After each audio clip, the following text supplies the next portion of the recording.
1,000 current and former HHS workers wrote a letter this week demanding that RFK resign, saying, we swore an oath to support and defend the United States Constitution and serve the American people. Right. Our oath requires us to speak out when the Constitution is violated and the American people are put at risk. Thus, we warn the president, Congress, and the public that Secretary Kennedy's actions are compromising the health of this nation, and we demand Secretary Kennedy's resignation. All right, shut up. Look, they should all be fired immediately. Like, do not pass go. Get the heck right out the door. If I publicly declared to have my boss fired, I would be out of here. Virginia Allen, host of the Daily Signal podcast. Tony Katz, host of nationally syndicated Tony Katz Today. Tony, you can't do this and keep your job. Well, when you are a Democrat, a leftist, a progressive, there's another job just waiting for you. There's a guarantee that you're going to find another place to land. It's called Starbucks. But when you're ideological and you believe wholeheartedly in this idea that somehow what you're doing is righteous and good, but you don't pay attention to the fact that you told us we had to stay 6 feet away from each other. And Grandma didn't get to say goodbye to her husband of 60 years, and he died alone and afraid during COVID. You told us we had to wear masks, and you told our children to be petrified of being with their friends or going outdoors. You don't have any credibility with us. And until they learn that, they can't just force it on us. Americans don't have faith and they don't have trust. You know what they have trust in? A guy who said, hey, these dyes in our food are making our kids fat. Maybe we should get rid of the dyes. And mom said, yeah, let's get rid of the dyes. That's tangible. They can connect with that. Right, exactly. And when you have a guy in BDSM on pro-HIV magazines, like, I don't really want to listen to you about vaccination schedules.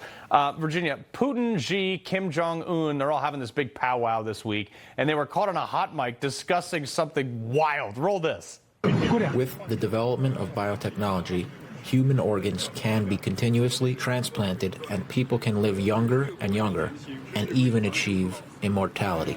Organ transplants, predictions are, this century, there's a chance of also living to 150. They're talking about living forever. Yeah, that G's the guy I want living forever.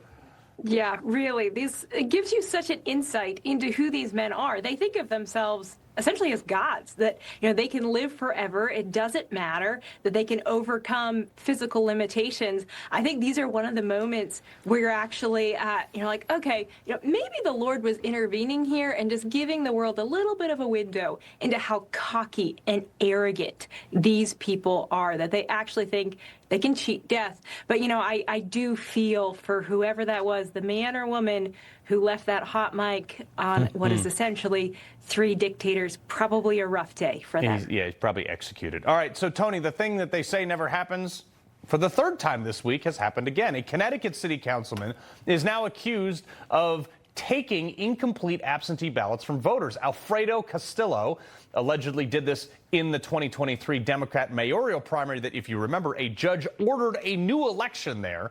Then, of course, he refused to answer questions from local reporters after this court appearance. But this is the 3rd time he's gone to court over just absolute fraud, voter fraud. So your point is, I think, the one that's well taken. I hope that guy doesn't get too winded running up those stairs. The fundamental issue here is that we're told it doesn't happen. Admittedly, in-person voter fraud is outrageously rare. The problem is that we, the rational people, want things like voter ID and oppose mail-in voting to ensure there's as little possible voter fraud as possible. And what the political left has said is, how dare you? We are on the right side of rationality. Some people like to say to be on the right side of history. That's a very cliche, odd expression. But we are on the right side of normal, the right side of rational. You want voter fraud to be as little as possible, and the only amount you'll accept is 0. When you see a party accept voter fraud as somehow it happened, then you know they're okay with it happening. And that's because the vote that doesn't get counted or is miscounted could be mine, and I went to war to make sure my vote counts. What do you think about this, Virginia? No, this is critical. I mean, this is why President Trump has said he's really considering, okay, do we try and get rid of or somehow limit in a really significant way mail-in ballots? Because we know, where does the majority of this voter fraud come from? It comes from absentee, it comes from mail-in ballots. The Heritage Foundation has a bank that tracks this, that looks really specifically at, okay, what are the proven cases? And we know there's hundreds of proven cases across the country. Yeah. This remains a very important issue to American voters. Yeah, no, it really is. It's interesting to see. Well, Virginia, Tony, appreciate it.